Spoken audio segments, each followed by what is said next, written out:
Connecting to the chat. Oh, everyone's here already. Let's see what we got. We got Tina. Hi, Tina. Hi, the Retro Savage. Hey, Darren. Tina, Darren. All right. Oh, there's a lot of chat. I love that you guys are all becoming friends and hanging out. Hey, Brooklyn Born. Hey, Lars. Hey, Marlana. Lars, I'm going to eventually switch back to a day schedule. So I don't know when I'll be walking. We're going to start right here, though. We're a block from my shop. We have a hotel here, a hotel there, a hotel there, a hotel there, and that building that says hotel. That building, that building, that building, and that building didn't exist when I opened up my shop in 2010. So that's where we left off the last time when we were doing a walk and talk. Hey, G. Timmons. Hey, Ralph. Hey, Reed.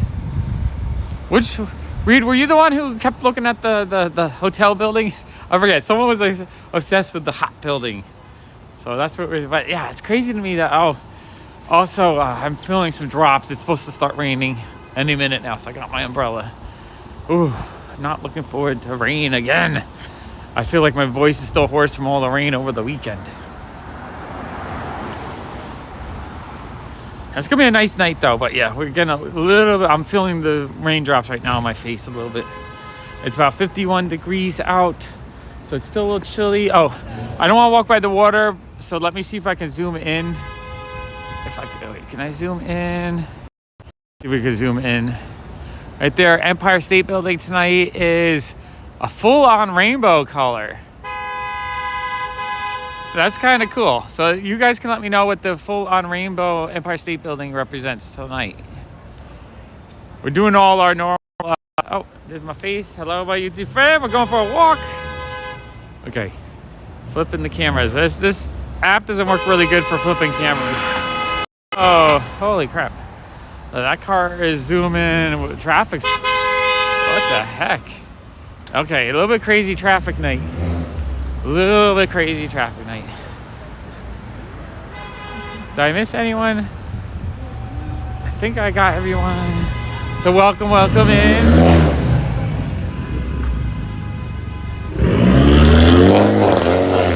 Oh, super cool. Thank you, Marlana. It's awesome how every night they change the colors to represent something, and I think that's awesome. I love it. As a kid, the Empire State Building was just lit up white every night. Just regular lights, but now it's lit up in funky colors every night, and I love it. It's awesome. So we got the hot building. We're doing Greenpoint tonight. I don't know if my heart can handle another shakedown by the thugs down south. Look at this trash pile. There's like all this plastic shoved into like an old ATM or something. That's crazy looking. Well, we're gonna find some crazy stuff tonight. I know, I'm getting a little anxiety, and it's maybe we should just go over to the axe throwing bar and throw some axes. That's what the sign, beer and axes.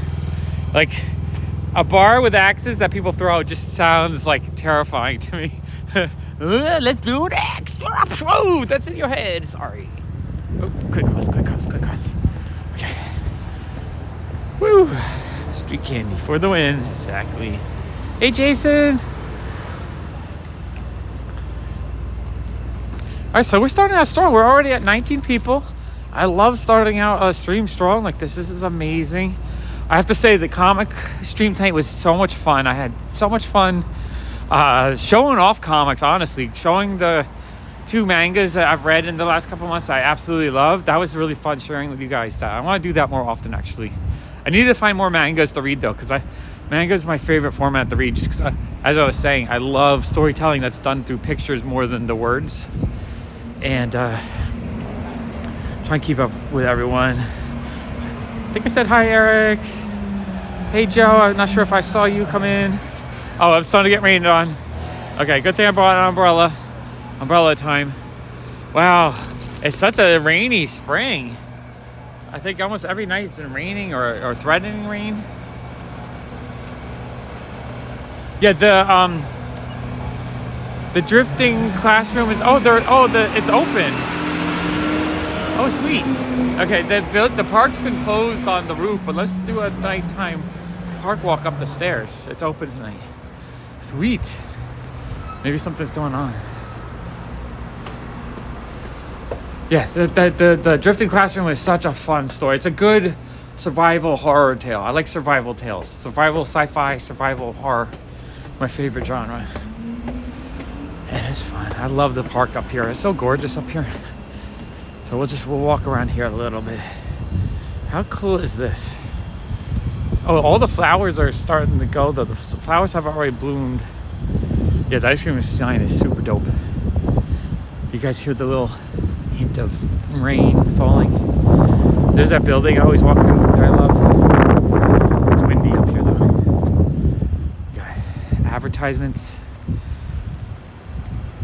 It's very beautiful, peaceful, light rain right now though. Like right now, I love this. It feels so calm and peaceful up here. Yeah, no one's up here. I'm surprised it's open. They usually close it at night.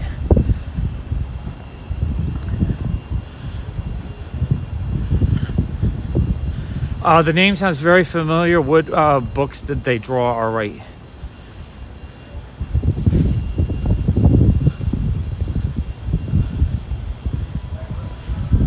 I need the umbrella because I'm covering my camera and my phone and the stabilizer. I don't want to get drenched. I don't want to, replacing the phone and the stabilizer would be like $1,200. It's kind of cool in the city. Anytime you get a little bit higher and you get a little bit of a view, it's awesome. There's the Empire State Building. This hotel was not here when it built up, so you could actually see all the skyline, but then they built this giant office building.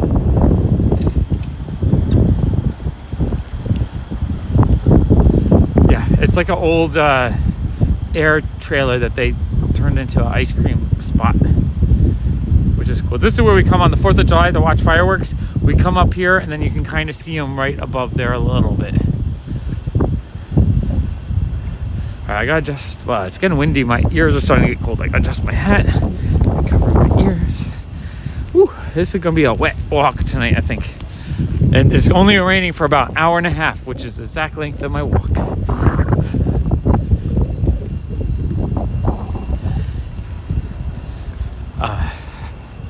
But yeah, I want to find more manga to read because every time I find a good one that I really enjoy, to me, it's just the best experience.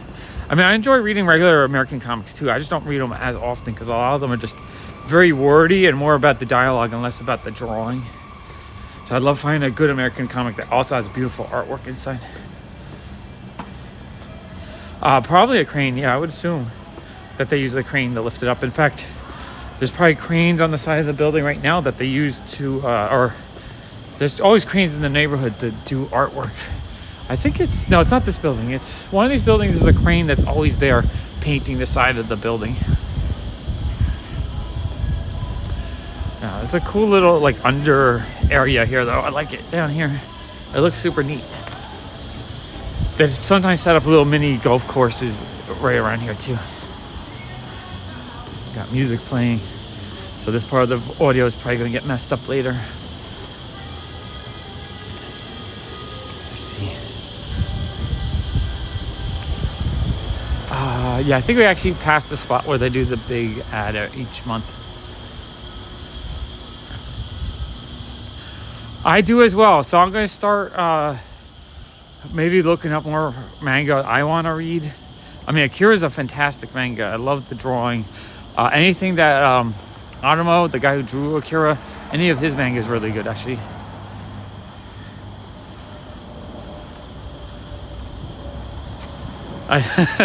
Cool kid with a giant umbrella, yeah. He'll get into it. You know, as my heart was warming today because it's May the 4th, Star Wars Day. So for like maybe 3 months ago, the cool kid was like, I'm done with Star Wars. I'm not into Star Wars anymore. Even though he was like hardcore Star Wars fan like a year ago.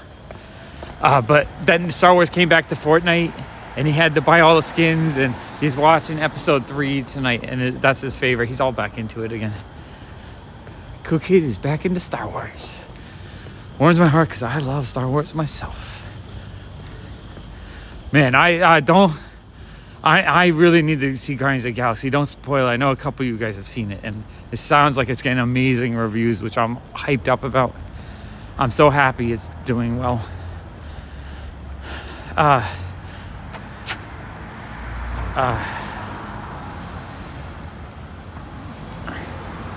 mean, I'm trying to think that isn't someone in here with King in their name? I feel like that name sounds familiar. I can't find it. Yeah, well, we got King Baby right here on the wall. Yeah, the number 1 was just on the hot 10 list of the Akira series because it's James Gunn I think it was James Gunn. No, Taika Waititi. Is that how you say his name is? The guy who did the Thor movies. He's working on an Akira movie now, I think, which sounds like amazing. I have Akira. I have all the color issues. The last issue is like super expensive, but issue 1 is starting to get expensive. I have all the black and white issues because I love the hand-drawn style of it. I know, Guardians of the Galaxy, I cannot wait. Those are my favorite. King Elmo, maybe that's who I was thinking of. Oh, I have a Red Bull with me because I feel my lungs are a little bit scratchy from talking. But talking in the store's basement is probably not the best environment for me. I really wish I could afford a studio space, someplace I could just have all the comics set up, ready to go, so that we could do all kinds of awesome comic content. Ooh, it smells so bad over here. Like, wow. Oh, god awful. Whoa. Wow, it's god awful. Try not to breathe. It smells so bad. I can vomit. Oh no. Okay, it's clearing up. Okay, we're looking for, with the rain clouds, we're looking for clear, colorful clouds in the sky. Yeah, but he's a great director, so having a great director do it like upgrades the chances of it being amazing. I love it. We just rewatched Akira, or I rewatched it. Cool Kid saw it for the first time about 6 months ago. Still absolutely a love Akira. Definitely in my top 10 all-time favorite movies. Studio Cell, I missed it. But yeah, Akira, the animated movie, it's gorgeous. Gorgeous. Alright, I'm trying to keep up with the chat. And if you guys like Akira, you need to see Otomo's other movies. Rojin Z. Rojin Z is about a future society where the elderly and the sick are taken care of by robot beds. And there's a virus that gets into the AI system. And so the robot beds start taking over the world. And so as the movie goes through, the robot beds start combining and adding stuff to themselves. It becomes a bigger glob of like a trash technology monster that attacks.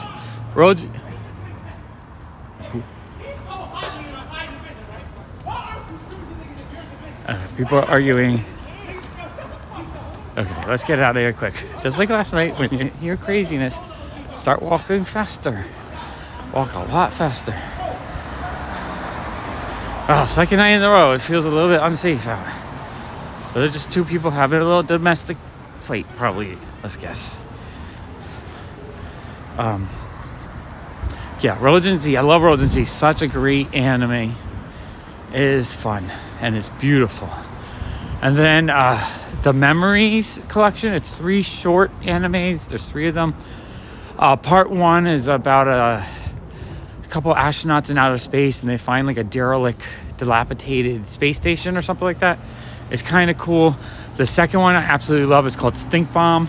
It's about a guy that's given some kind of medicine, but he starts off gassing a toxic, noxious cloud of gas that starts killing everyone, and it's growing bigger and bigger. So it becomes an epic tale of him trying to figure out what's going on. He's like, where's everybody? And everyone keeps dying, and then finally like the army has to fight him, and it's crazy. Death Note, the anime, is good. That's one of the Cool Kids' favorites. And for Christmas, we got him the hardcover full box set of all the manga. Death Note's amazing. No, it's not that sketchy. You're just sketchy at night. I mean, it was sketchy there, but I don't feel unsafe in the neighborhood. I'm going this way because the other way felt a little bit more sketchy. Yeah, skateboard with a headlight. That's perfect. Keep it from getting hit by cars and stuff. As I said last night, why even when there's a few sketchy people or something sketchy happening on, I don't feel unsafe because there's still a lot open and things going on. So you run within a block, you can always find a deli or a bar or a restaurant, something open.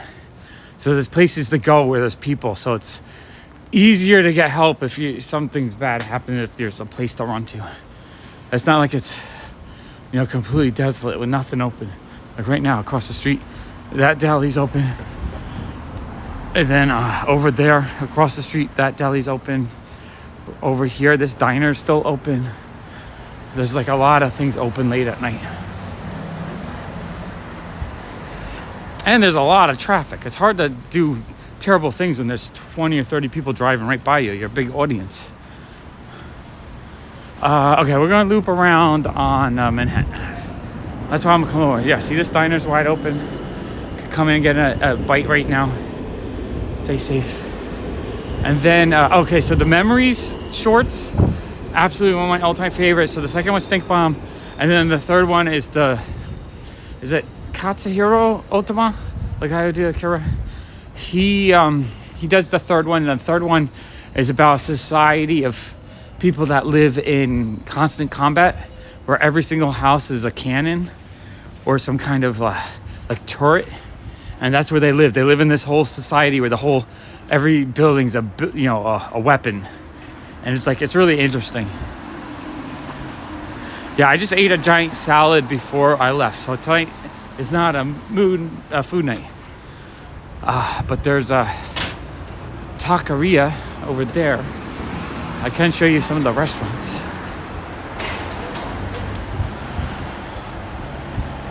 Allison and the Cool Kid love it. It's been a while since they've been, but they've been there many times. I know I'm always looking in the sky when there's clouds to see if we see some weird clouds. I'm still not convinced it's the bridge just because of how high up in the sky it was compared to the other times I've seen slightly colorful clouds. Nothing as bright and blue as that one. That was crazy. That was, let's see. I'm looking at signs, see if there's any garage sales. I really need to figure out how to adjust my schedule the next 2 days so I could do free comic book day stuff. And Streetside Anthony's having his weekly sale at his place. I think he kind of wants me to go hang out and live stream and have fun there, which I kind of want to do actually. Let's see, and then that pizzeria is open. We can get pizza right now. Pizza.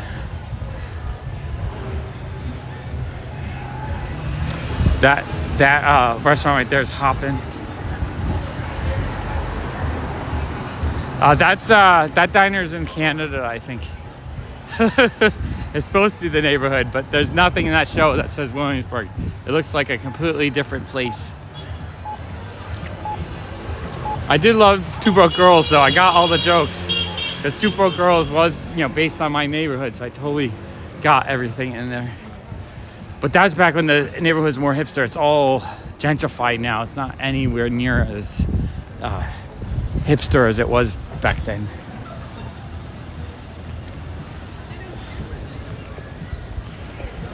Yeah, I'm supposed to go. I need to go. I've been meaning to go.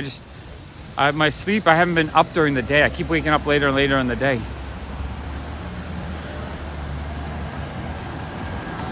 Okay, Leslie, thank you for stopping and say hello.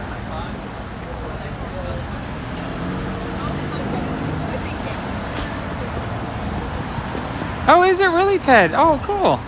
It feels like it was just yesterday. Time flies so quick. Was it on May the 4th? I don't even remember. It's so fun. We only sold 2 Star Wars action figures today. We did restock a giant Star Wars collection, but it was a slowish day in the store. Slow day today.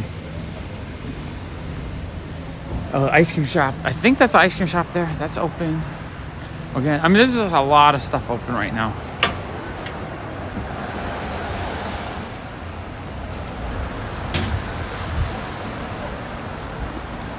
Hello, Retro. Okay, so we started the walk. I showed all the hotels that went up after my store opened. So I guess we can do the part 3 of the comic story tonight if you guys are up for that. Let's see, where do we stop? Awesome. So we stopped in about 2010, a couple nights ago. I had to stop collecting because I had no money in 2007. So it was 3 years of not being able to collect it, and I was just miserable. We were stuck with red tape hell trying to get the store open. And finally, April 2010, I think it was like April 14th, I want to say, either 10 or 14, we finally opened our shop, PopFuzz. After 4 years of construction, a couple $100,000 in debt, we had no money. We were completely broke, but we finally had a space we could sell in. It was actually awesome. Yeah, it's only gonna rain for an hour and a half, exactly while I'm walking. We got taco truck open. Action City, there's Action City Comics right there. They're closed right now. I came by 2 nights ago and they were still open at 11:30 doing, I think it was a trading card night event. Either Flesh and Blood or something like that. Hey, Nicholas. So, yeah, 2010 April, we finally opened. And my gosh, that was such a wonderful, joyous time. My health was so bad at that point. Like, I could barely lift a box. I felt like, I think my body was atrophied from just being depressed and not doing work. But we were open and it was awesome. The first day we opened, I think we sold about 80 bucks. Wasn't getting rich that night. I think let's go this way. I wasn't, but it was $80 that I had money coming in. It was great going from completely broke, making like no money, to finally I could sell. Now when we opened with no inventory. It was just a whole bunch of junk we accumulated, like dollar stuff, books, all that kind of stuff. We'll get there, Retro. I mean, when I was in the basement, I sold trading cards and I sold some toys. But when we were in the basement, we mostly sold DVDs and CDs and that kind of stuff. So, but by 2010, stoop sale. When is this? Saturday, May 6th, stoop sale. Someone tagged 2253 in the video. 2253, although it looks like just fashion, but I might have to try to go to some sales. So yeah, we opened up in 2010. All I had was really junky books. We had a $1 book sale and just a big dollar sale. No money to restock anything. I think I had 2 boxes of records that put out $1. I had maybe 1,000 comic books that I put out for $1. We were basically a $1 junk store when I first opened because that's all we had. And first week, I think we sold like $600. We weren't getting rich off of it, but it was finally some money coming in. Okay, we're back. So I think we sold like $50 worth of records the first week, and I realized records were doing pretty good.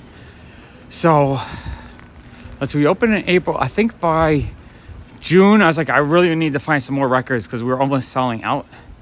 So I went on eBay and I saw this person selling a collection of records. It was 70,000 records, and they wanted like 20,000 for it. But it was sat around, so I negotiated. I was like, if they could get them to my shop, it was $5,000. So I paid $5,000 to ship 70,000 records to my shop. Oh my God, this is a massive hoard of records. So they shipped them. The first truck they shipped them broke down, so then they had to get a tractor trailer. So after a week of trying to get the records, now $5,000, I put down debt. That wasn't money I had. So I was nervous. I wanted to get the records in so I could start selling. And I had a tractor trailer. Oh my gosh. Here I was. My body's like half atrophied from not being active for like 2 years. And I had a freaking tractor trailer, 70,000 records pull up. That's like, let's see, it's about 80 records per box. So is that 100 boxes is 8? I don't know. No, there's a lot of 45s too. So it's probably like 200 or 300 boxes of full size records and then like 20,000 45s. It kind of was, because I right in 2010 is right when records started really getting hot again. So like I saw records, so we loaded up the store 70,000 records. Now originally was going to bring them to the basement and sort them out, but by the time I got that many records off the truck, I realized I'm not moving them again. I just need to start selling. So we just opened up a day later. There's already 5 people that saw us with all those records, and they were like dying to get in. We opened up day one, $5 a record. Just have at it, $5 a record. I think we sold like $3,000 the first day. Maybe 2,000, 2 or 3,000 that first day. The first week we sold like 3 or 4,000. So we almost got our money back. First month, I think we sold $10,000 from that collection. And I think I'm still selling records from that collection to this day. But yeah, we probably made double or triple our money. So I spent $5,000, I probably made like $15,000.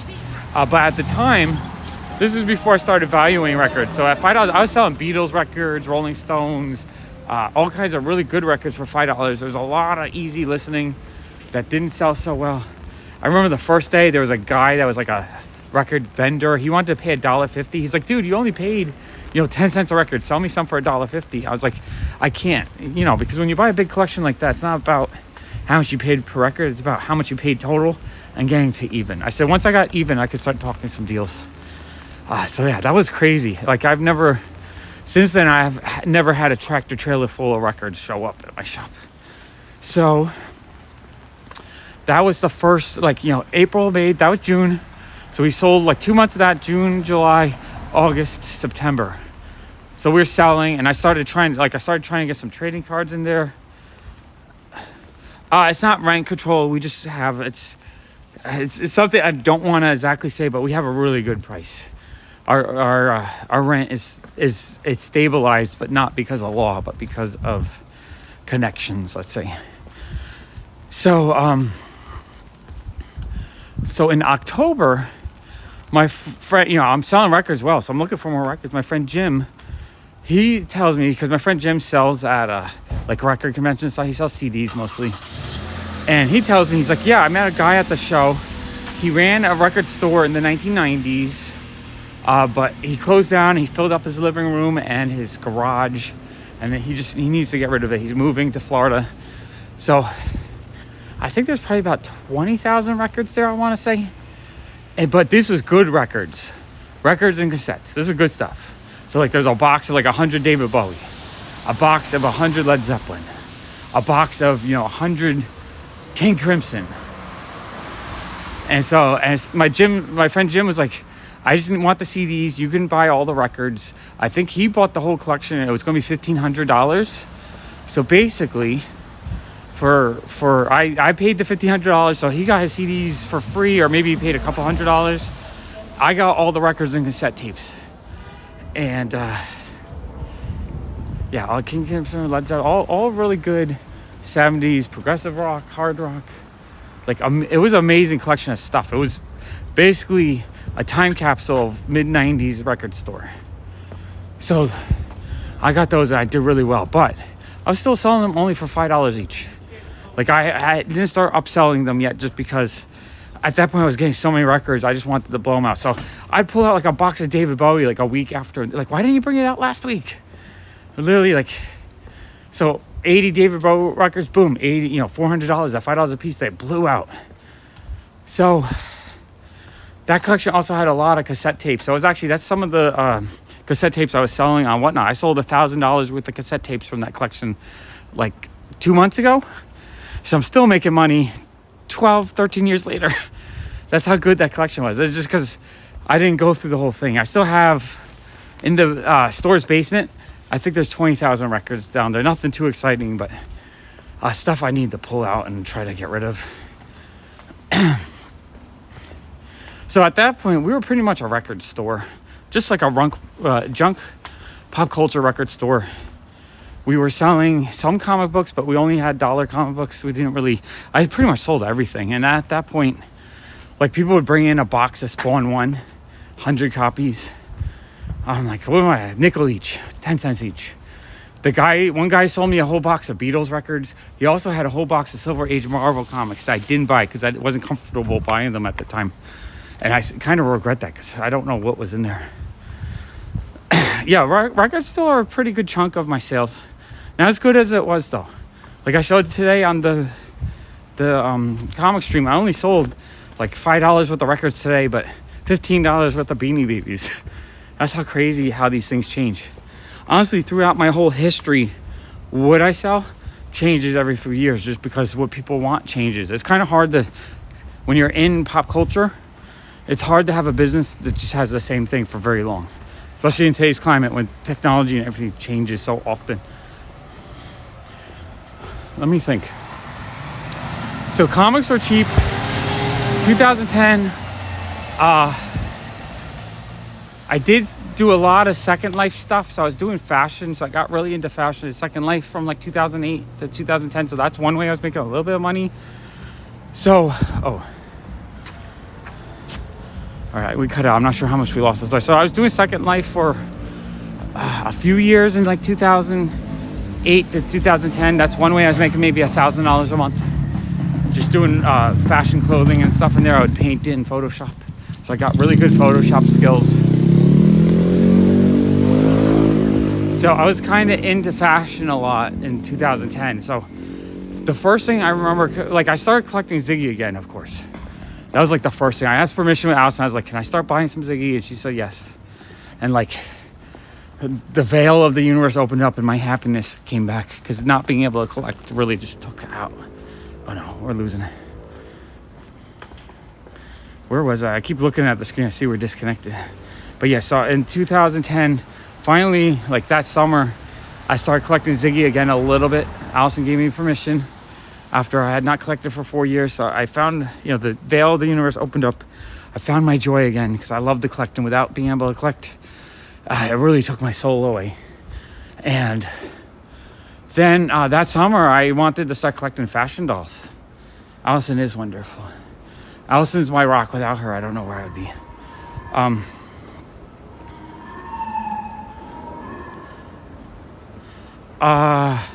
I like all stores. I mean, whether it's a big corporate store, I mean, they're not really around so much anymore.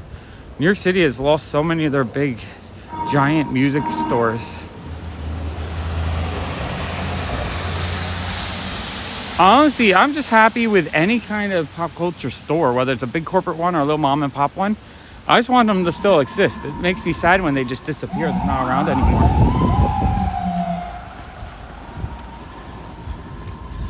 Allison and I met, I was a big fan of Ani DeFranco in 1999. That was in part one of my story. 1991, I was a big fan of Ani DeFranco because I was kind of lonely and sad. And I felt like her music was just speaking to me. Did this whole website. It was called Absolute Ani. It was AniDeFranco.net where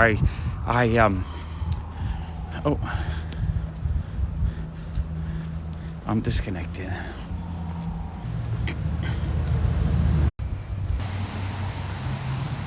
Oh, we got a little bit of signal. Are we back? Are we still here? You guys still here? I finally just walked this whole block. It had no signal at all. I'm gonna go back to Manhattan Ave. I think the signal will be better over there.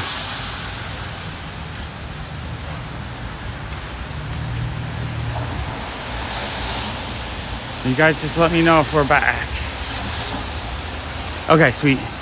Lost a few people. We lost about 10 people, but did it do the be right back screen or was it a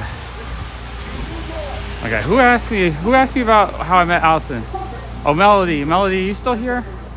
I'll tell the story. The rest of you probably heard the story already, but Melody, when you get back, if you're here, I'll continue that story. If not, I'll go back to the 2010s.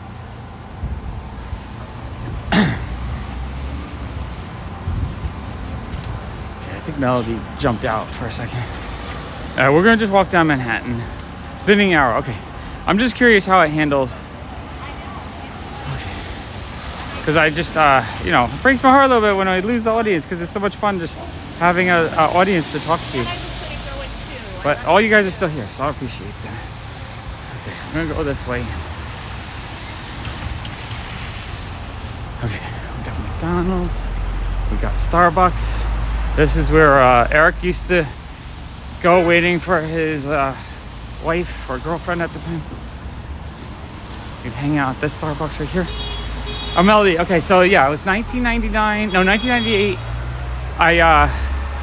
I was really lonely because my best friend got a girlfriend, so we stopped hanging out, and I didn't really have anyone to hang out with. I was actually really depressed. I got into Ani DeFranco. Her music really spoke to me, so I created a website called Absolute Ani. It was anidefranco.net, and it was a cool site. I had literally thousands of concert photos on it because I was collecting every concert photo I could get people to send me. I had hundreds of live concert tapes that I would trade with people. I think I did a like 2-for-1. If people sent me 2 blank tapes and $5, I would send them any concert tape they wanted, just so I could keep, building the archive. Some people got mad at me for like ripping Ani off or somehow, but all I wanted to do was, same thing I do now. I was collecting as much Ani DeFranco stuff as I could get, and so I through that I started chatting and hanging out with people from the Ani DeFranco message room on AOL, and I would just. I wanted to hang out with people because I was kind of lonely. So I was like, hey, anyone want to hang out in Manhattan? Like if I was going to Manhattan. And Allison lived in Queens, so she could meet me. But I met a bunch of other people. Allison was a little bit shy. She didn't want to meet. But we chatted a lot in the room. So I enjoyed chatting with her. And then one day I was coming in to buy a cassette deck, like a 2-head cassette deck so I could copy cassettes, copy the live concerts. And so she's like, yeah, I'll come hang out with you today. So we met. And it was just one of the most magical days hanging out with her. I think I was the most comfortable being myself with anyone I've ever met. We were just talking, having a fun time. And then just by the end of the day, I was just thinking in my head, this Allison, she is so beautiful. And I immediately fell in love with her that day. It took about 4 or 5 months of just being nice and kind and trying to hang out before we really started dating. Like on Valentine's Day that year, we had a non-date date. We're like, let's just hang out, have fun. And we saw As Good as It Gets with Jack Nicholson. Really a whirlwind romance, because I moved in with her by August of that year. And like everything I was doing, the Ani DeFranco site just fell apart. Everything we were doing just changed because I found my purpose, and that was her. And it was beautiful. So that's how we met. And then I still had a little bit of NYU left. I didn't quite finish. I think I still have a semester left. But we started selling on eBay a lot. And that just became who we were. We were reselling stuff. And so that was in my last video. That's a little bit expanded version of that. Well, I met her online still through a AOL room. But I wasn't meeting her because I was trying to meet women. I was just meeting her because I was trying to meet people that liked Ani DeFranco. And in fact, half the people I met, I think, were lesbians. So it wasn't even any kind of romantic connection at all. I was just trying to find friends. And I had a lot of friends. I had like 4 or 5 people that I was hanging out with pretty regularly at the time. We'd chat up. We would actually go to the concerts. I went on a road trip for 2 weeks where I actually went to like 15 different Ani DeFranco concerts. I had press passes. So I had a whole group of people we were hanging out with the whole time. I did meet a righteous babe. Exactly. You got it. So yeah, Allison's a tough girl. She doesn't take shit. But she's absolutely lovely to me. And she's absolutely lovely to everyone except for people that are terrible people. Then she will not take that nonsense. But most people that know her know she's just a really sweet person. Most people know her from the shop because she's in the shop most of the time. Not even me, it's her. And then so yeah, Allison also really loves music, so we're both big music fans. So selling records and music and stuff was really a big part of our connection as well. And then okay, so let's go back to 2010. So finally I started collecting Ziggy a little bit, and then I got into fashion dolls. And what happened was, like, I really like fashion, and I kind of wanted to collect fashion dolls. I didn't know what I wanted to collect, though. I was trying to figure out what I wanted to collect. But that was the year Monster High came out. So here was 2 things I loved. Universal Monsters. And which street are we? Green Street. I'm going to loop around, I think. We had Universal Monsters and fashion dolls mixed into one. And I thought they were amazing.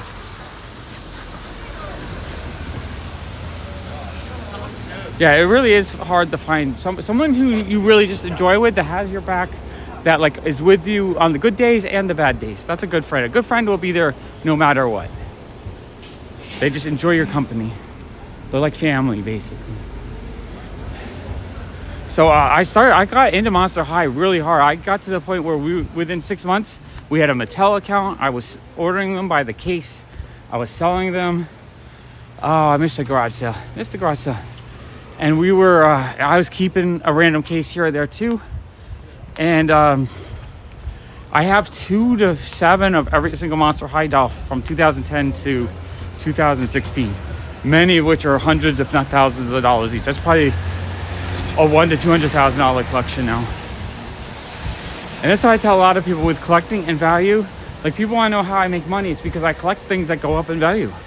It's amazing what time can do to a collection. If you collect things that you like, most likely other people like them, and there's a good chance they'll be worth more than when you first buy it. And I'm not rushing to sell that collection because I have a feeling it's now 13 years old. So another like 10, 15 years is right when everyone who grew up with it will be like 30 to 40. And that's when Monster High will be really valuable. And then I got into pull-up dolls, which are the Japanese fashion dolls that use a lot of fashion designers and that kind of stuff.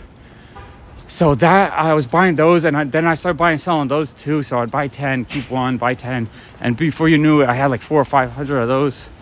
So that's another like $100,000 collection I have probably. And then now I wasn't really into comics yet. Like they're still in my mind. I like them, but I still sold most of the comic books that we bought in the store just because. To me, they were still like sort of like Beanie Babies, just something that didn't have much value and much interest. So I couldn't really sell them for more than $1. I would still collect the indie stuff when I saw it, but I wasn't going too hardcore yet. And I wasn't like, I was trying not to collect in a way where I just spent money like I used to. At that point, by 2010, I was doing what I do now, where I buy and sell things and try to make the collection pay for itself. So I wasn't really collecting comics. And then, let's see. The end of 2010, okay, so that's when we were first got the store open. So that was, so that December, so we were only open for like 8 months. Our cat died. And oh my God, that was probably one of the hardest days of my life. So there was a fashion doll I wanted. There was this ball joint doll I wanted that was like $1,000. And I made a deal with Alice. I said, if I work really hard, I get like $3,000 sold on eBay. Can I use 1,000 of it for that doll? And she's like, yeah, we can do that. That's good. And I had a couple Wacky Wobblers. I had a Richie Rich. I had maybe about 5 in my collection. But yeah, I remember that day. I was working so hard. I was listing like crazy. And then that evening, Allison came in and where I was working. And she was like really upset. She's like, something's wrong with Isabella. I'm like, what do you mean something's wrong? She's like, something's wrong. So I went in and she was like flopping all over her and like, she must have had a stroke or something. So we rushed her over to the emergency room. And I think she died along the way. And like I'm starting to cry a little bit now just thinking about it. Because that was one of the toughest days of my life. Because she was our baby from 98 till 2010. And like, she was there for us through all our struggles and all that. Okay, I'm going to not talk for a couple minutes because I'm breaking up a little bit. She was my baby. Whew, I can't talk. My pets are our loved ones. We love our pets. They are such a big part of our families, but they don't stay with us for very long. We're lucky we get maybe 2 decades. If we're still sort of lucky, we get 1.5. If we're unlucky, we might get 10 years. So honestly, I was not myself for like 2 months. Like I would just, at least for a week, because she wasn't sick or anything. It was kind of out of nowhere. And I was just crying. Like if I was older, I probably would have had a heart attack just from a broken heart because I was so sad. Like it was devastating to me. It broke me. I was broken. And so yeah, I didn't buy that doll. I didn't do anything. I was just done. And then I think like like a month after. Oh, and at the same time, Allison's great aunt died, and we were taking care of her for like a year. And losing a pet is just so it's devastating.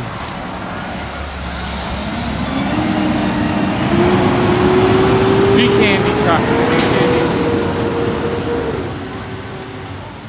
And yeah, I mean, and I appreciate we've all been through that moment though. It's part of life, and it lets you appreciate every moment. And yeah, I miss my baby every day.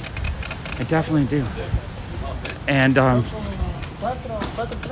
so it was, and then we lost Allison's great aunt, who were helping take. She got dementia, so she was really losing it. And then she went into the nursing home, and she didn't last there for very long, maybe like 3 months. So she died literally like a couple weeks right after Isabella died.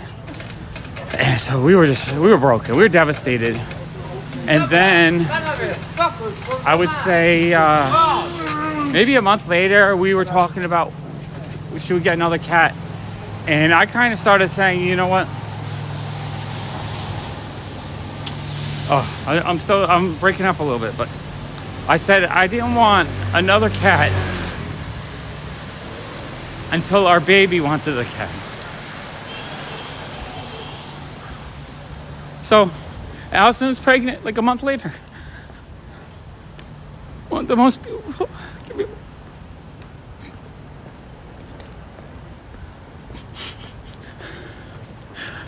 It's both happy and sad tears.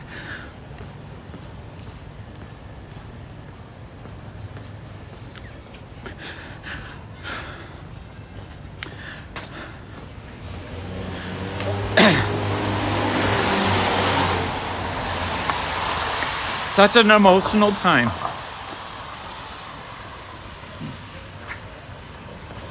So we got pregnant. It was so amazing. Allison was glowing. We were both excited. We really wanted that baby so much. And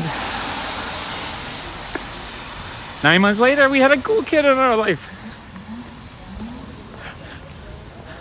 Definitely one of the best days of my life, if not the best day. What if he dies? Then the city definitely painted. And that cool kid is my best buddy. I love that guy so much. Whenever I think about him, I just tear up because of how special and magical that was. Absolutely.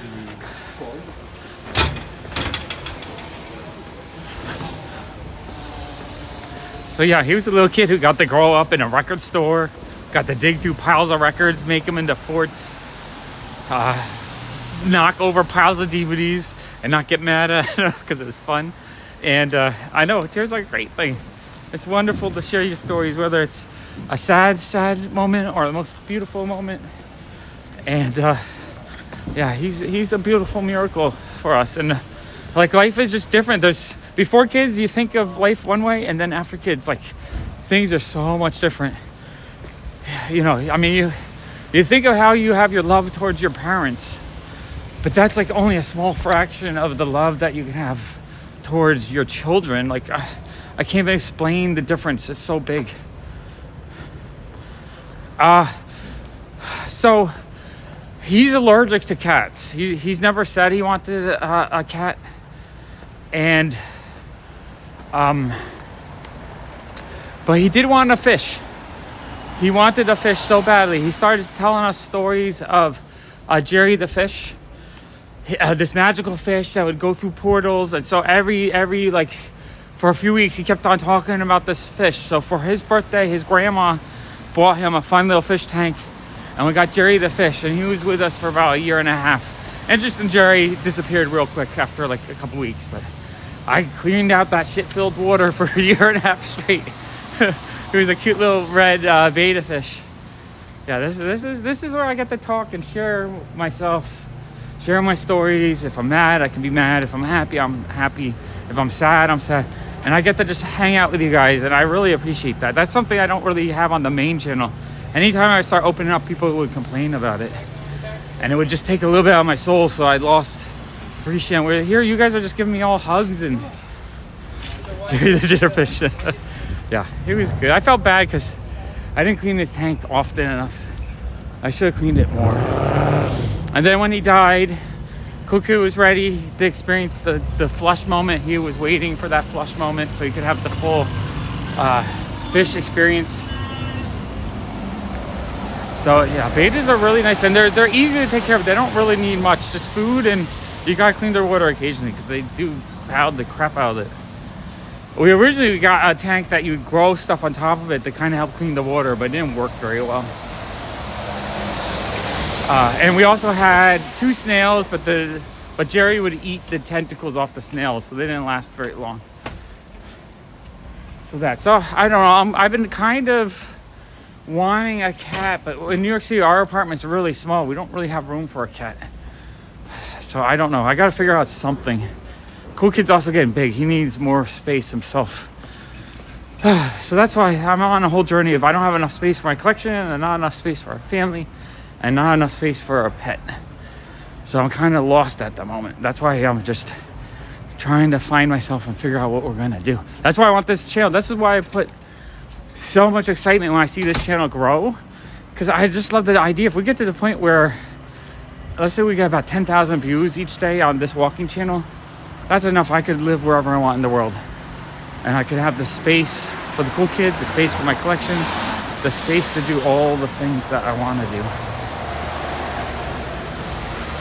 So I'm enjoying it every night. I mean, tonight it was great. We've been sustaining at like 28 people, and it's been a good crowd and just good story time. So where are we up to? We're up till, okay, so that summer, we're bringing it back. Bring it back to the comic story. So that summer, 2010, Allison's pregnant, probably in June. So she was probably about 4 months pregnant. Melly, I don't know. I love the city though, but the city, to have the space I need, it's impossible. So I still want to be close enough to be near family, but far enough away that I can actually afford the space for my collection. Like, I would love to do so many more videos. I love doing the live streams on the comic channel. I would love to just share my collection more often every day. And yeah, we're working on it. But the thing is, this channel's been growing a little bit every day, and it's absolutely lovely. I love it. It's bringing me so much joy just seeing it grow. A couple people here, a couple more views here, a little bit more watch hours. I think we're getting about 60 watch hours a day, which is enough. That means in about 2.5 months it'll be monetized. So even without growth, I mean, right now I'd probably make $1 or $2. It's not a lot, but it's something while I'm walking and being healthy. And so 2010, in my thought, okay, so growing up, I have dyslexia. I showed you guys yesterday, like my handwriting, how I have both. I have audio processing disorder, which is like hearing dyslexia. I have dysgraphia, which is like writing dyslexia. I have dyslexia, which is actually reading dyslexia. And so because of that, comics were so important to me as a kid. So in my mind, I was like, you know what? I want to really get into comic books so that it's just something that the Cool Kid could enjoy with me and maybe help him learn to read. Because I didn't know if he was going to have problems or if it'll be easy for him. He learned to read early. He was really good at reading, and he could read by the time he was in like 1st grade. So he didn't have those problems. But I started collecting comics. I remember that summer I went to a school rummage sale, and I bought a box, 150 X-Men comics for 50 cents each. And that was so much fun to me. Just buying a whole box of X-Men comics. At that point, I wasn't really collecting Marvel, but here I was collecting Marvel. And I was enjoying that. So I actually started collecting a lot of comics. So my wife has a running joke for the last 10 years that all the comics I'm buying are actually the Cool Kids. Because that was my excuse. I was buying them for him. And yeah, so Cool Kid has 100,000 comics. Not me. It's all the Cool Kids. So yeah, I started buying a lot of comics that year as well with him in mind. Yeah, I'm getting both of it. I'm getting the physical health. I'm getting the mental health. I'm getting all the beautiful things that are great in life. And it's wonderful. And I appreciate all you guys. This is awesome. So Cool Kid. So the next year in 2011, the end of 2011 is when the Cool Kid was born. And that year was a really struggle for us financially. But August 2011, so Cool Kid was 8 months old, about 8 months old. My mom, my sister, and my niece came to visit New York City.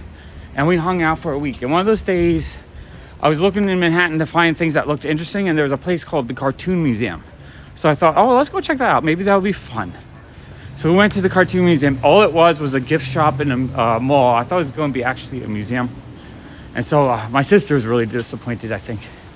So we went into the Cartoon Museum. We walked in. And at the time, the cool kid was huge into Yo Gabba Gabba. He absolutely loved Yo Gabba Gabba.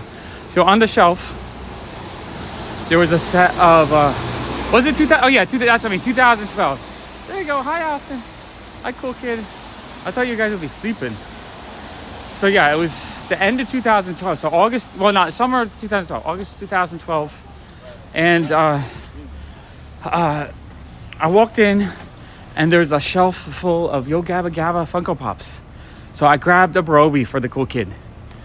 And when we got home, I was like, you know what? This is kind of neat. I didn't give it to him. I just put it on the shelf. That was now my Broby. And like, it just reminds me of when he was really little. So that was my very first Funko Pop. And then, so I was buying a lot of comic books. I was buying a lot of fashion dolls that year. I was back into buying Ziggy, which is fantastic. I had missed it. And I bought my first Funko Pop. I wasn't started Funko Pop yet. I bought my first Funko Pop. So 2012 was financially a rough year because we had a newborn. It was kind of hard to run the shop. My little brother, Nicholas, helped watch the shop for a few months. And then 2012. So 2013, our profit was actually pretty good in 2012 because I was trying not to spend money. So we actually had a lot more profit because I wasn't. Okay, I think we are back. Man, I hate when this thing disconnects. So yeah, 2013, we had a big tax bill from 2012. I wasn't expecting it. So all of a sudden we got hit. And in my mind, I was thinking, oh, what am I, if I only had spent an extra like $15,000, I wouldn't have had this tax bill. So I was thinking in my mind, what could I spend that money on? So that's, I think that's September, I want to say. I think it was that September. So this woman writes me an email. Her name's Whitney, and she writes me a message saying how much she absolutely loves the store. She's like, I've been in your store. I love your store. I just like, no matter what, I just want to let you know I love your store so much. I would love to work for your store. And it just hit right at the right moment where I was just thinking, I think we need to hire someone because Allison was getting really overworked. And we had that tax bill we had paid, and I was like, I'd rather spend the money on some help than more taxes. So I told her to come in. We'll get an interview. We'll see how she goes. She showed me she had done YouTube, so she had a bunch of YouTube videos she had done. So I thought that was cool. I thought it'd be cool to hire someone that maybe had some social media experience. And she came in, and this is sad too. So on the way to the store, her dad drove her, and they had accidentally run over their dog.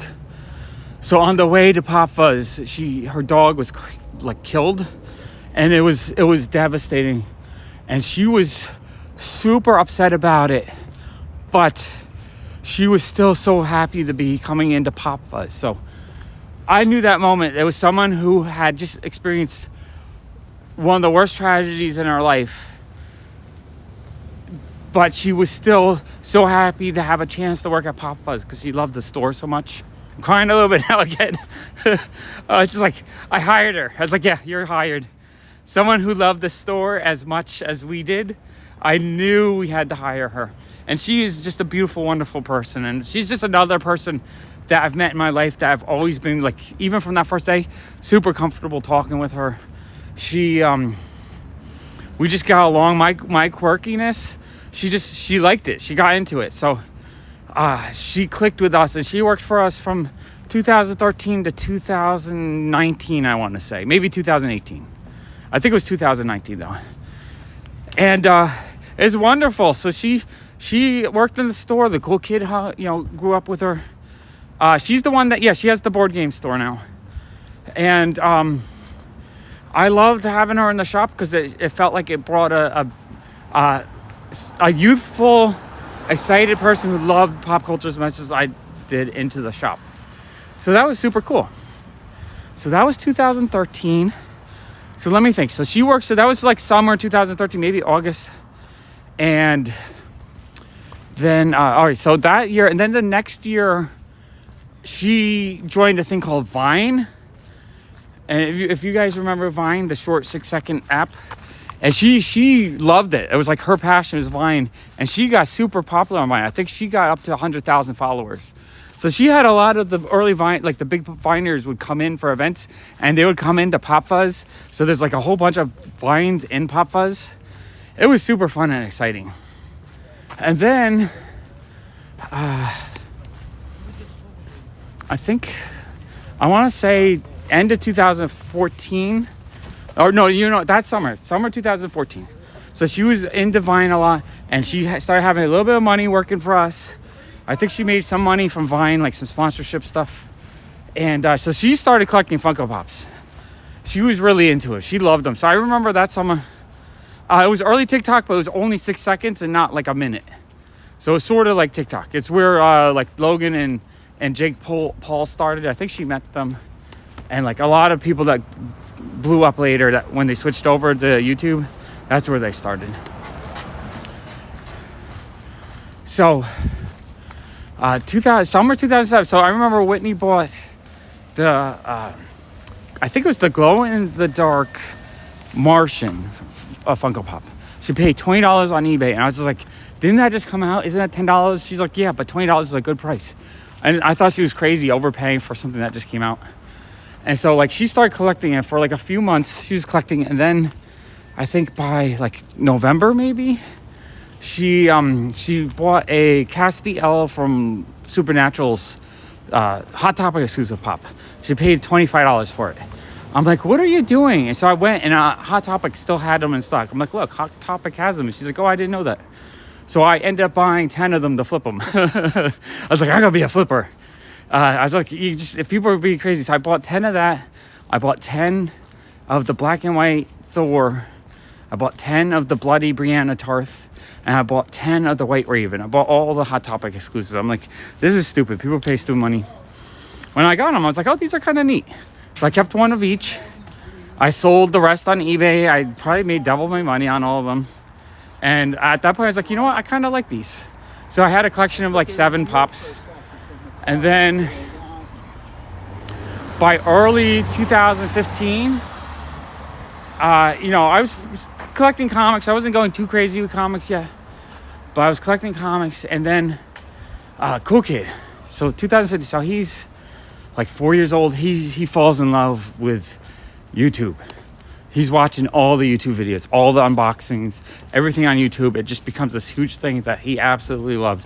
So I started getting into YouTube. I was like, and then these articles came out about all these people doing, YouTube videos where they were making millions of dollars.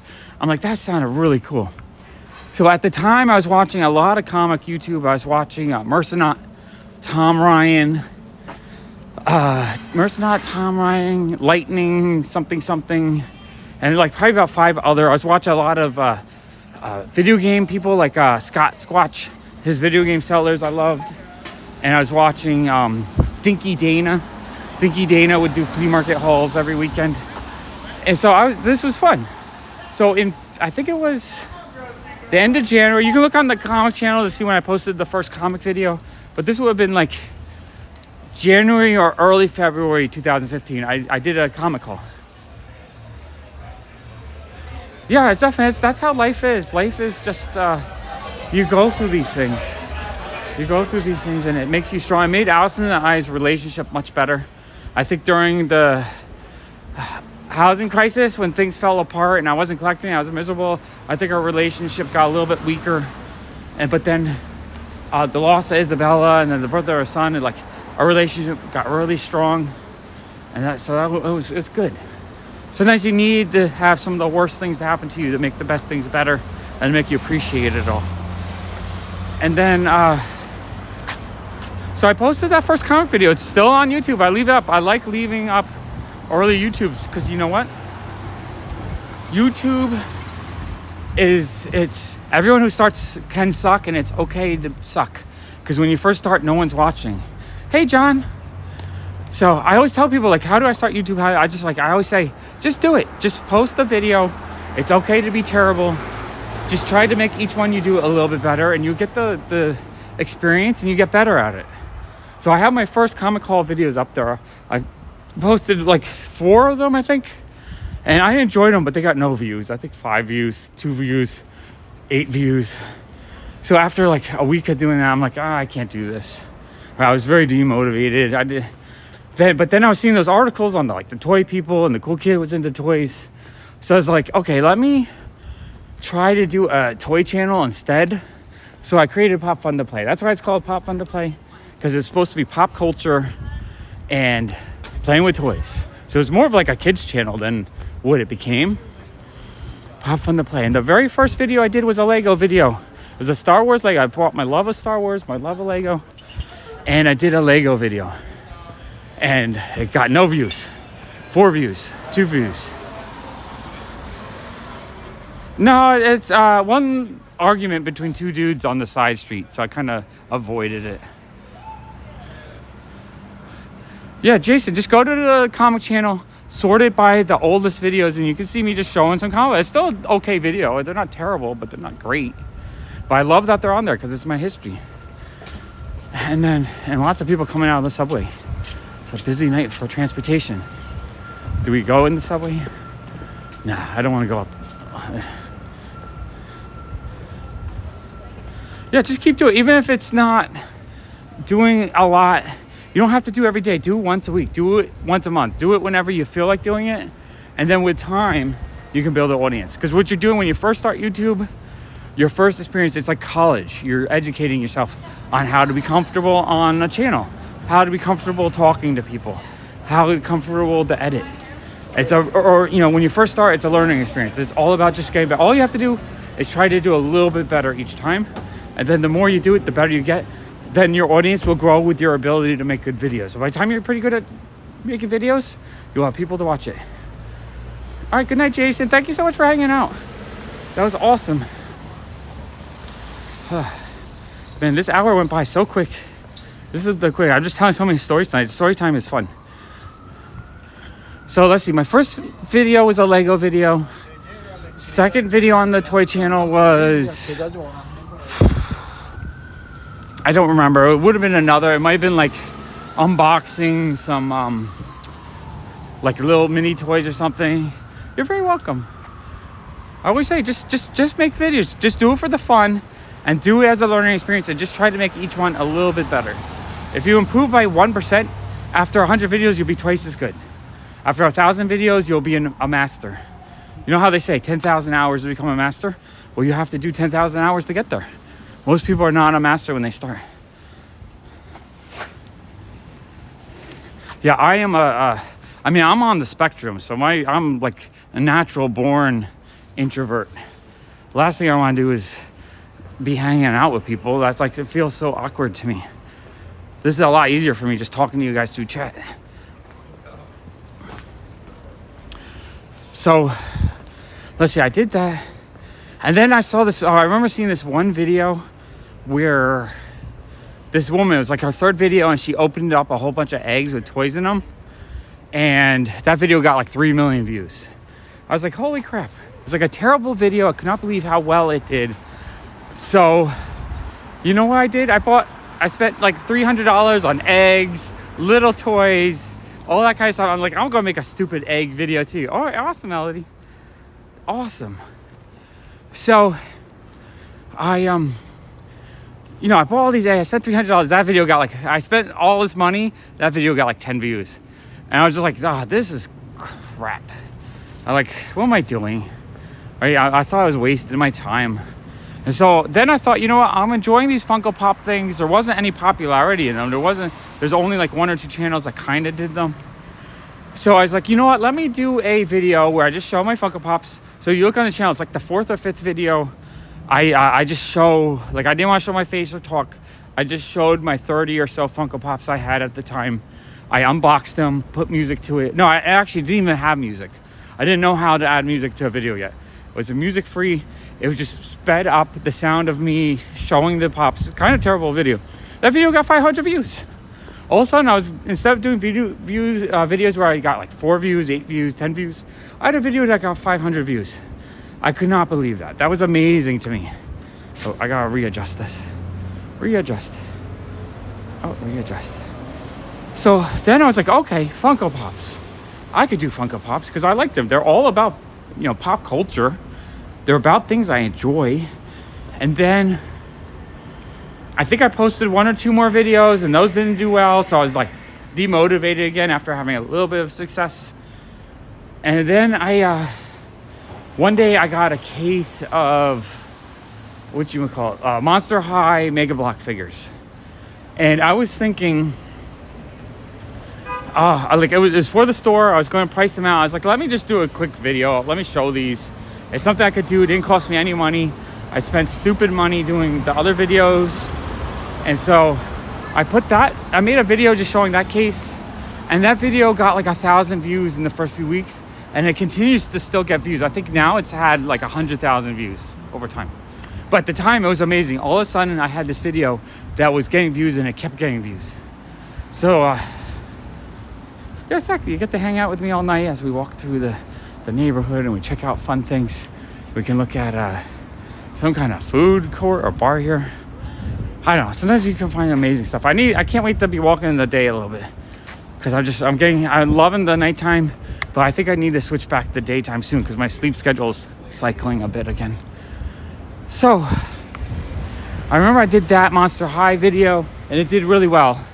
So now I had Funko Pops and Monster High. So my channel for that first year, like after that point, I was just doing Monster High and Funko Pop videos, and they both did well. Monster High did much better though. By that Christmas, I had 1 million views, and then my channel exploded that first year, and it was amazing.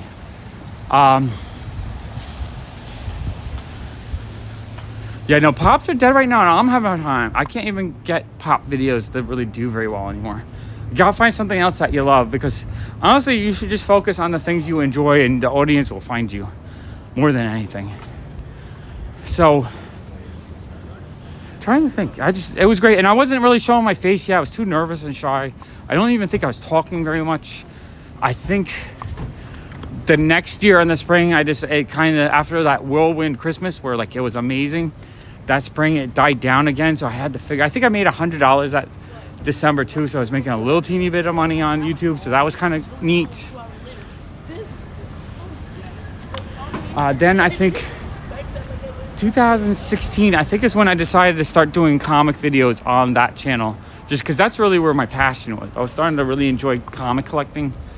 And I think sometime in 2006, I did a comic video at a garage sale. I was doing these garage sale videos with the cool kid where we would walk around looking for cool stuff. And it was super fun. I love those videos. When I go back to those videos, they're so nostalgic for me. I think I did 5 or 6 of them. And one garage sale we went to, I asked the guy, the year before, he had sold some Golden Age comics to me. So I asked him if he had any more. He didn't. But another guy overheard me. And the other guy was like, yeah, I have my cousin's comics. And it was, I think he had 11 boxes, something like that. And so I was like, yeah, I'm interested. So I bought that collection from him a week later, and I did a video on that collection. And that video has been one of my most successful videos on the main channel. I think I've made $900 I paid $400 for the collection. That video has made me $900. And at that point, I was hooked. I was doing comic videos, I was doing pop videos, and that was it. I didn't have to do any of the other stuff. Now, the other thing too is the doll videos did not make very much money. That's toy channel, toy content for kids, there's no money in that. Whereas the pop videos were doing pretty good, and the comic videos were doing really good. So, comic videos I wasn't doing often. I would do them once every couple months. I would do a big haul video, and I absolutely loved doing them. But they wouldn't do well when I first posted them, but long term they kept getting views, whereas the pop videos do well when I post them, but then they die off and they don't get views anymore. I'm gonna go over here to check out a bookstore.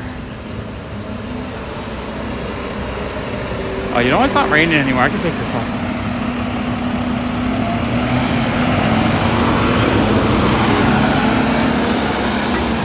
Yeah, that street is lovely with all the trucks and stuff. I mean, not trucks. Yeah, the lovely trash trucks. No, the lovely trees.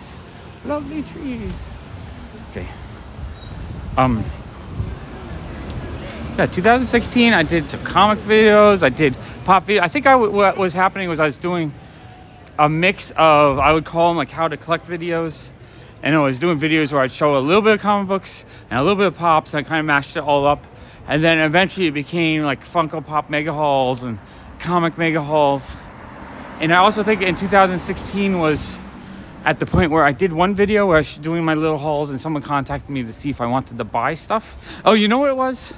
So I was doing the pop videos and I was spending money on pops to put in the video, but I realized that wasn't sustainable because I'd spend, $400 on pops, do a video, and yeah, trash is always picked up overnight. Trash trucks are out midnight till like 4 a.m., 5 a.m. That's how New York City does it. You put your trash out at 8 or 9, and then it gets picked up at like midnight to 4 in the morning, 5 in the morning. Sometimes it's not until 6 or 7 a.m., depending on how much they have to pick up. So you know what happened? Okay, so then I realized I couldn't spend that much money on the Funko Pop videos because I spent $400. The video made like $10. I just thought, I wanted the channel to grow because it was fun, but I couldn't afford it. So one day someone traded in like a whole box of Funko Pops, maybe like 100 or 50. And I was like, you know what? I'm buying this for the store. I'm going to sell most of it, keep a little bit of it. Why don't I just put a video on that? So I did that video and it did really well, actually. So I was like, okay, now it doesn't cost me anything. I went from spending $400 at the store to buying a collection for maybe $400, which I could keep some for the collection, sell a bunch and actually make a profit on it. So now I was like, okay, this works way better. Because of that video, I had this kid named Brandon contact me. And he's like, yeah, I have a whole bunch of pops I want to sell. You want to buy? I was like, yeah. So the following week I bought, I spent like $1,000 maybe with the kid. I think he was like 15 at the time. And I did a series of 4 videos, and those videos did pretty well. So all of a sudden I had a new format of my pop channel where I was buying collections and showing that, and that didn't cost me anything. Whereas before that, I would do these haul videos and it would cost a lot of money. So I did that for a bunch of years, and you guys know the channel got really popular with the big pop hauls. I think my best month I made maybe $2,000 on that channel. It was kind of crazy. And then was it 2018? So yeah, I was collecting comics back and forth, hunting dollar bins, finding amazing collections, trading stuff in. Now there was a ton of comic books that I bought between 2010 and 2016 that I've never showed on the channel, like amazing stuff. So I definitely, I need to show a lot more of my older I have probably thousands of key issues that I've just stocked away over the years that haven't even been shown on the channel. So I'm going to do that pretty soon once I start doing the collection tour stuff. So let's see, I started 2018. So by 2018, I realized the formula where I bought collections and showed them was doing really well on the channel. So there was a guy who contacted me and he said he had a $14,000 collection. He wanted to sell it. And I told him I wasn't sure if I could afford that. Let me think about it. So he tried to sell it himself, and he could only sell a couple of pieces, but it's just too much work. And he basically wanted to sell the collection as a down payment for his house. He's going to buy a condo with his wife. Yeah, I have a lot of old figures. Yeah, no, definitely, Tina. When I start doing collections tour stuff, I'm gonna start showing a lot of comics. I'm gonna start sorting and organizing and pulling out stuff. Yeah, it takes years, and even then, it doesn't mean it's going to continue to do well. Like right now, the main channel is really struggling, so that's why I'm forming these other channels so I have more places as an outlet to do things that I enjoy that also can maybe become channels that make income. That's why I don't have to rely on one thing. I can switch it up. I'm the kind of person that really likes to switch it up often. Like I like the things I like, but I like them to vary every day. It's almost to the point where it can't be the same thing I eat every day. It can't be the same path I take walking, that kind of thing. So I like the idea of kind of varying it a little bit so that I have more outlets. I almost want to start a few more channels, but it takes a lot of work to grow. As you can see, I already have an audience for this channel. I'm a month in and I have 250 followers, which is very small compared to the thousands I have elsewhere. But that's just how it is. You just have to work on it. You know, you just have to keep doing what you love, and you'll get better. Like, I was afraid to live stream before Whatnot. I just wasn't comfortable doing it. And then, but because of Whatnot, you have to live stream for Whatnot. So I was terrified to do that. But they offered me a decent contract to promote them and sell through them. And because of that, I found my voice and I feel much more comfortable live streaming. Yeah, absolutely love it. But I couldn't have done this if I hadn't spent 5 or 6 years making videos to get to this point. Or no, at this point, 8 years. I've been doing it for 8 years. Holy crap. That's a long time. So yeah, that collection. So I told that guy, I wasn't sure, but a month later, I talked to Allison. She was terrified. I said, you know what, Allison, I think I'm going to buy this $14,000 collection. It's going to cost probably about $7,000. And she's like, no, we can't do that. Yeah, that's a lot of money. That's like, it was terrifying for her. And I told her, like, this is how it's going to happen. At the time, we were making $500 a month on YouTube. So I was like, okay, we had, I think, $2,000 for sales tax that was due in 3 weeks. I told her, I'm going to take that $2,000 towards it. And then I'm going to borrow $5,000. I borrowed $5,000 from a loan place that we got loans from. It was going to cost me another about $500, I think. It was a 6-month loan. It was going to cost me $500, so $5,500. I told Allison within that 6-month time, whatever money I was making on YouTube would at least pay for half of that. And then we were going to sell a lot. I told her I was only going to try to keep maybe 10% of the collection. So I bought the collection. And I think I was the first person to do a big, mega, epic, like $10,000 plus haul. And that video exploded. I think I got like 10,000 views the first day. And I went for 6. I did 6 videos each day for that week. It was amazing. I made $2,000 that month on YouTube. So what happened was I got the collection. I ended up keeping half the collection. I kept a lot more than I thought I was going to, just because of how many amazing grails were in it. But I sold with immediately like $5,000 worth in the first couple weeks. So I paid my sales tax, and I had $2,000 to put towards that first payment that was due in a month. But because the YouTube channel did really well, I got like a $1,800, $2,000 payment from those videos that first month. So what happened was I had set up the loan to be due 2 days after I got my YouTube payments. I expected, because it was $5,000 over 6 months, so it was supposed to be like a $900 a month fee. So I figured I was making $500. That $500 would pay for half of it, and I would just have to come up with $400 more if it completely failed. That's I had to make a whole plan about it and tell Allison about it. And so what happened was I got a payment, and it was $2,000 that first month. I paid the $900. I had $1,000 left over that I could put towards other things, and I had, I paid the sales tax with the sales, and I had $2,000 or $3,000 more from the collection that was sold, and we were continuing to sell. And I think I traded a bunch too, so I took maybe like another $2,000 worth from that collection, traded it into like another $3,000, so I made additional money. So I kept about $7,000 from that collection. I sold $7,000. Oh, we gotta loop up the next block, otherwise we're gonna cut out. So when I got the YouTube payment, it was covered. And now the following months, I didn't make as much revenue, but I made more than the $900. So YouTube paid the loan, and the stuff we sold in the store, it paid the sales tax, and it made us lots of extra money. So at that point, we had more money to work with, so we could start buying and selling collections more regularly. It was actually a really good decision we made that time. So then, at that point, my channel really exploded for Funko Pop content. I think I gained like 2,000 subscribers that month, and it was going really well. And so I was on such a high for a couple months. And if you see right after that point, that video was like my most pop. I think that video's had 200,000 or 300,000 views. The first one, overall, all 6 videos I did, I think it's made maybe $3,000 or $4,000 total. So I got half that money back that I spent just on the YouTube videos. And because of buying and selling that collection, I did a whole bunch of other videos afterwards. So it was really, really good, actually. So, but then I still would do my comic videos. So back to comics, I would do every once in a while, I would do comic hauls.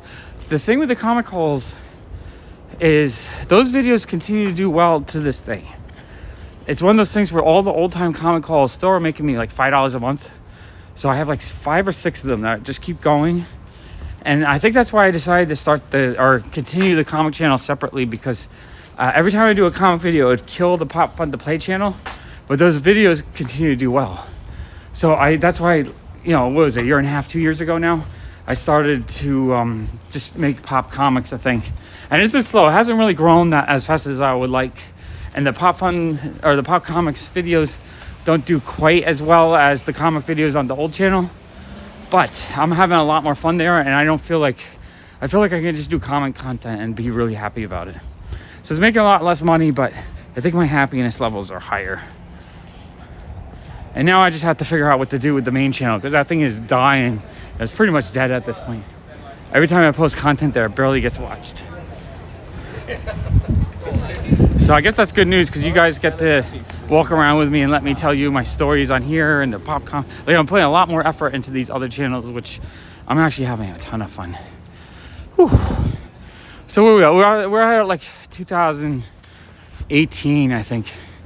And you guys, I guess, kind of know my comic history since then. I have a few more comic stories to tell of stuff I bought over the years, which I'll do. Okay, I think we're reconnected. A little bit of a disconnect. It's been pretty good tonight. Just a few slight disconnects. Hasn't been terrible. So yeah, I think I have 4 or 5 comic buying stories I can tell tomorrow night. Just like actual comics I bought or like deals I found. Yeah, I always do. That's why I'm not rich. I'm rich in stuff, and I'm rich in happiness, but not so rich in actual income. So I can't afford a space. That's the one thing that honestly, I've been trying to afford a bigger space since I started. I started YouTube with the thought that like maybe it would be super popular and I can afford a big studio space. Like, that's been my dream for 8 years now. Still haven't quite made it. I'll get there one day, hopefully. Yeah. It's hard for us sometimes. Whew. That was a very fun, emotional story time tonight. I didn't think I would, I think maybe that's why I haven't told the story so much. I thought I would cry. Yeah, Ronnie, I don't know how much you've been here, but I'm here. And we've been sustaining, I think, 30 people the last hour. This is actually really good. I think we're going to get a lot more watch hours tonight. I think this actually might be the best night so far. I don't think we peaked. Do you guys remember what the peak was tonight? Maybe 33? But I don't think I think we sustained a much stronger audience the whole night instead of jumping up. Maybe we should loop around and look at the Empire State Building. It always seems to pop the audience a little bit.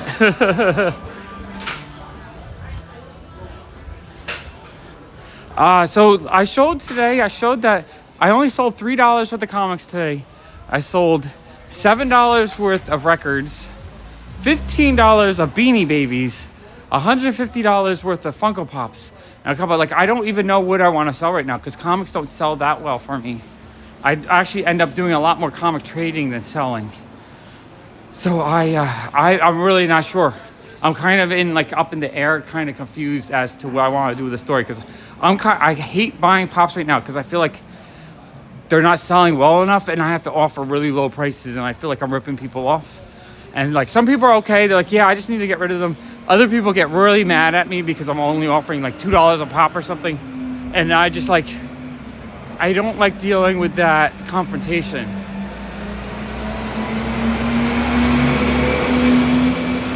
So in my mind, my collection on PPG still says it's worth $300,000. So I might just pull out like a few $1,000s a week for my collection for the next 5 years, and that's it. That's where I'm getting pops. I'm not buying from people. I'm just restocking for my own collection because I'm not enjoying them as much, and I feel like if I sold them, it wouldn't be the end of the world. And I'm buying. You've seen some of the comics I bought. I bought Daredevil #1 this year and a 5.0. Holy crap! That's been my dream for decades. I bought first appearance of Swamp Thing in a 7.5. Holy crap!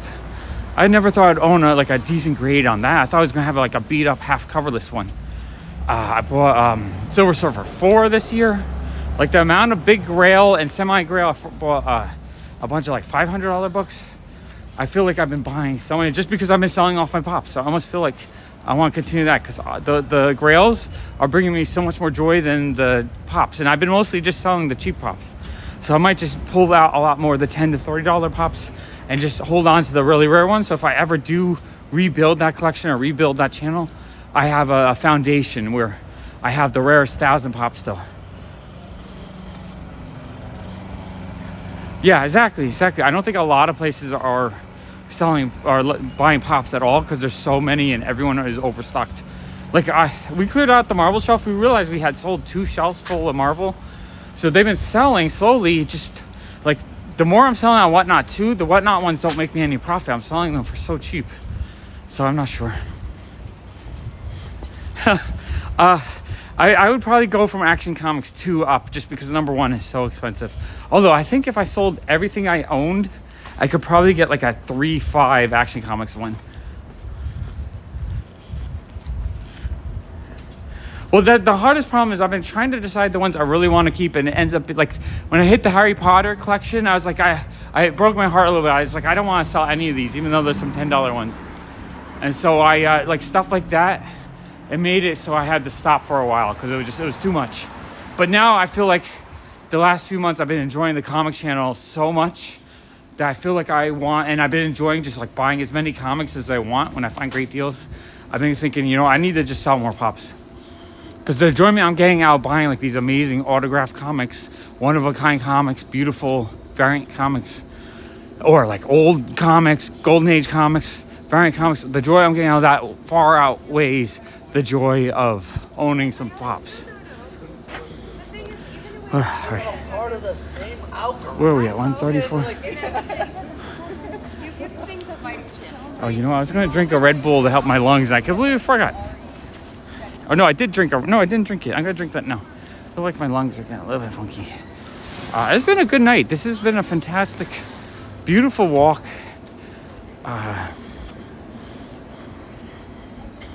Okay, Darren, thank you for hanging out. I really appreciate it. It's been such a wonderful night. All right, I got to open this. I think the cool kid and Alsa are missing me because I've been doing these live streams at night, so we don't usually get our nighttime hangout time. So I think they're ready for me to loop over and start streaming it during the day sometime so that we can hang out a little bit. Yeah, the Harry Potter, I enjoy the pops too much. They're all so cute and wonderful, and I do really like Harry Potter. So I was finding in my heart, like, I can't do it. I can't sell these, even though I could probably replace them.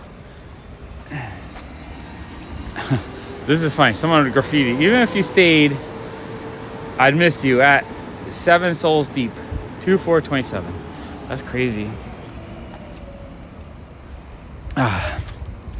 So this is North 6. This is kind of like the shopping street. We got Street Candy Mobile coming by. Street candy time. I think I want to walk over to the water just to see if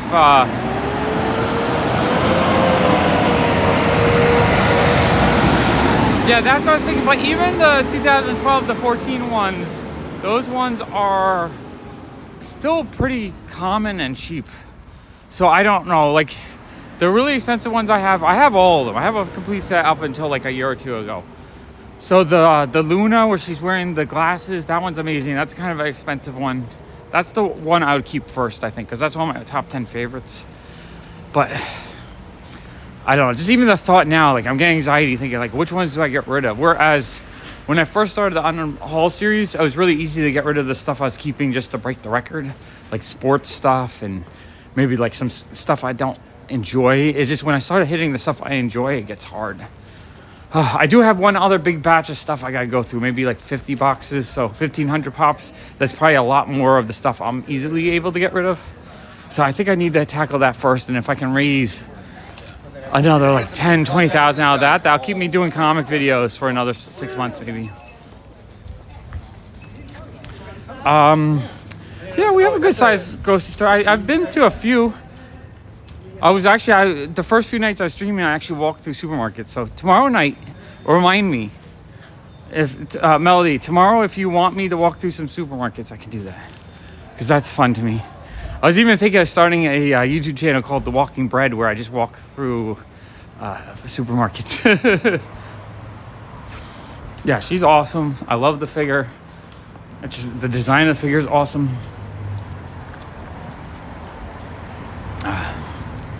Trying to think, my other favorite Harry Potters, I have from Fantastic Beasts, I have the what you would call it, the dragon guy. I forget his name, but that one's lovely. Oh, this is fun. There's like a big projected ad on the wall. They do that for Star Wars Day. Oh, this is cool. Let's look. We have a big watch ad for a Star Wars watch.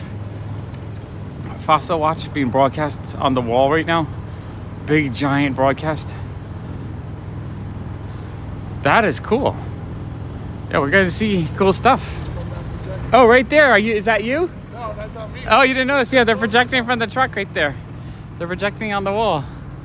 How cool is that? That's really neat. I love seeing stuff like that. May the 4th be with you. I think we're actually past Star Wars Day now. So cool. All right, I gotta reset. Oops, reset. Reset the camera. Okay, there we go. Reset. All right, this is fun. I'm glad we came down this way. I wasn't expecting to see something neat like that. It's a really giant projector too. That's cool. That's cheap advertising too. They don't have to pay. Probably someone would have to pay thousands of dollars a month to have that up there. If you like Harry Potter, watch the Fantastic Beasts. They're really fun. They're not as good as the Harry Potter movies, but I absolutely love them. I still think, especially the first one. Second and third ones are a little bit. Is there 3? I feel like there was 3, right? I'm trying to remember. It's been a while. Oh, don't worry about your spelling. My spelling is, I'm just naturally awful at spelling. I showed my handwriting on the comic video yesterday. I look like a 2-year-old trying to learn how to spell their name. So it's all good. I accept that all you guys have worse spelling, worse typing, worse handwriting, or think you do. I'm probably worse than you, so I still appreciate you no matter how scratchy and messed up it becomes. No judges here. We all different. We all write in a different way, just like everyone has a little bit of different face, different skin tone, a different way of thinking, and a different way of typing and writing. We're all slightly different and unique in our own way, and it's amazing. Absolutely love it. Johnny Depp didn't really have much of a part in those movies. He was just like a really side role character, but he was good. I mean, Johnny Depp is never bad. I can't think of a Johnny Depp movie where I was like, this guy. Oh no, Willy Wonka. Willy Wonka is the only Johnny Depp movie I can think of that I was just like disappointed in. I thought he was a bad Willy Wonka. But yeah, I've been a fan of Johnny Depp since the late 80s when he was in 21 Jump Street. Johnny Depp rocks. Johnny Depp is the best. All right, we're gonna go to the river. We'll see if we cut out. If we cut out, it's the end of the night. If we don't, we get to see the view for the night. We get to enjoy that.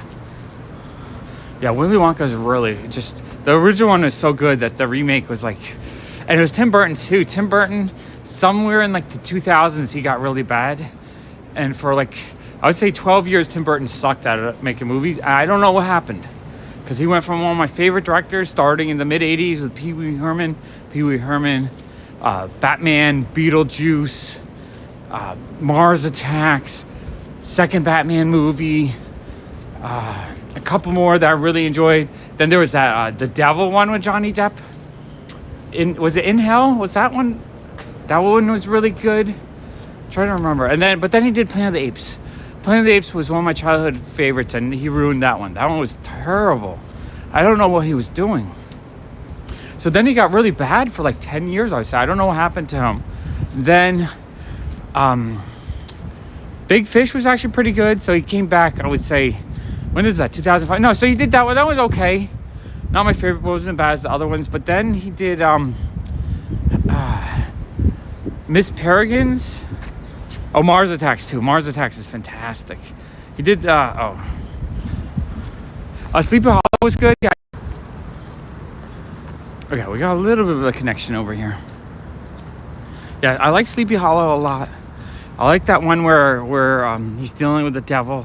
I forget that one. Miss Peregrine's House of Whatever. That one was really good, actually. I enjoyed that one a lot. And then he did something recent that I really enjoyed. I'm trying to think. What did he do in the last year or two? Oh, he did the Wednesday show. The Wednesday show was fantastic. It felt like old school 1990s Tim Burton.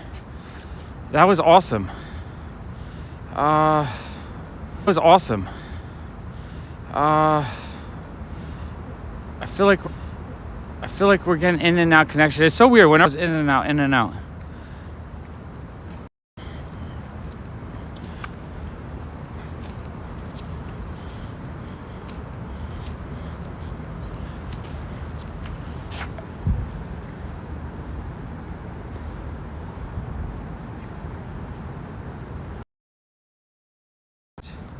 I gotta find. I want to show the water, but it's always hard to find the connection.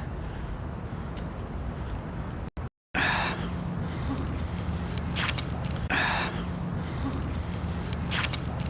right. I think if we have a connection, I'm gonna. Oh, but there's not as good of a view here. But yeah, I think we're getting a little bit of a connection right now. Can enjoy the Empire State Building. There we go. Yeah, he was in like Lone Ranger or something. I don't know. I didn't really see that one. I didn't hear good things about it though. Yeah, I love just seeing the water at night. And New York City skyline is gorgeous.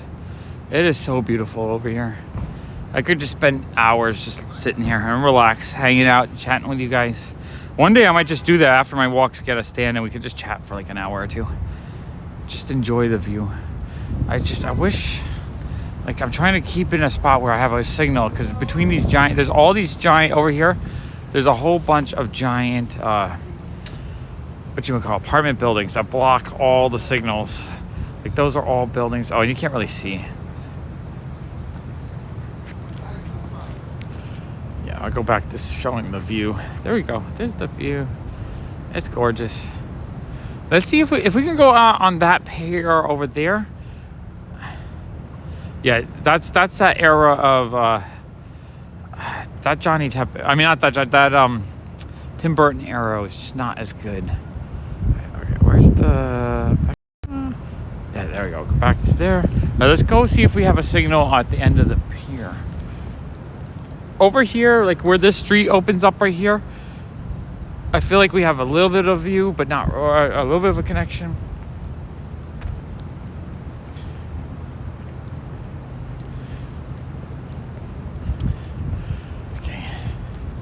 They're doing some kind of construction over here.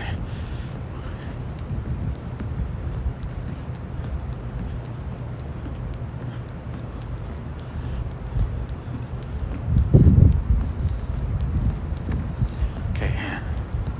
I don't know if you guys can hear me. It's going like I see a little bit of a signal, then it cuts out, then a little bit of a signal, then it cuts out. It's probably choppy. Super choppy. Okay, we have, okay, there's a strong signal right here. Super strong signal. That's what I'm trying. I'm just trying to find a nice spot that we can actually see the city.